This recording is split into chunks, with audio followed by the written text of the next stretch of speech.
विचार भारतीच्या वतीने आयोजित असलेल्या या जनसंवाद कार्यक्रमामध्ये नगरमध्ये मागच्या 5 वर्षामध्ये आदरणीय प्रधानमंत्री नरेंद्र मोदींच्या नेतृत्वाखाली जो काही विकास अहिल्यानगरचा झाला, जे कामं झाले आणि ज्या कामांमुळे जनसामान्य माणसांना फार मोठा दिलासा अनेक गोष्टीतून मिळाला, वाहतूक कोंडी असेल, रोजगार असेल, महिला सक्षमीकरण असेल, अशा असंख्य गोष्टी केल्या।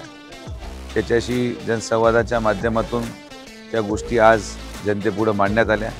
तसेच राज्य शासनाने अहमदनगरला अहिल्यानगर केल्यानंतर पुण्यश्लोक अहिल्यादेवी होळकर यांच्या नावाला शोभेल अशा जिल्ह्याची संकल्पना, अशा पूर्ण समाजामध्ये सर्वसमावेशक विकास अशा धोरणांना धरून एक विजन डॉक्युमेंट आणि अहिल्यानगरच्या जिल्ह्याच्या प्रगती पथावर नेण्यासाठी जे काही वेगळ्या समाज घटकाच्या माध्यमातून जे माहिती आली, जी संकलित झाली, पुढच्या 5 वर्षामध्ये आदरणीय प्रधानमंत्र्यांच्या नेतृत्वाखाली जे काम केलं जाईल किंवा करण्याची संकल्पना या कार्यक्रमाच्या माध्यमातून आणि विचार भारतीचा मंच यामध्ये फार मोठा दिशादर्शक मंच ठरला। आणि मला विश्वास आहे की जे काही विजन डॉक्युमेंट आपण मांडलं, पुण्यश्लोक अहिल्याबाई होळकरांचं सर्वात मोठं स्मारक अहिल्यानगरला होणं असेल, उद्योजक आणि उद्योजकता निर्माण करून रोजगार निर्मितीच्या संधी देणं असेल, अशा असंख्य गोष्टी आहेत जे या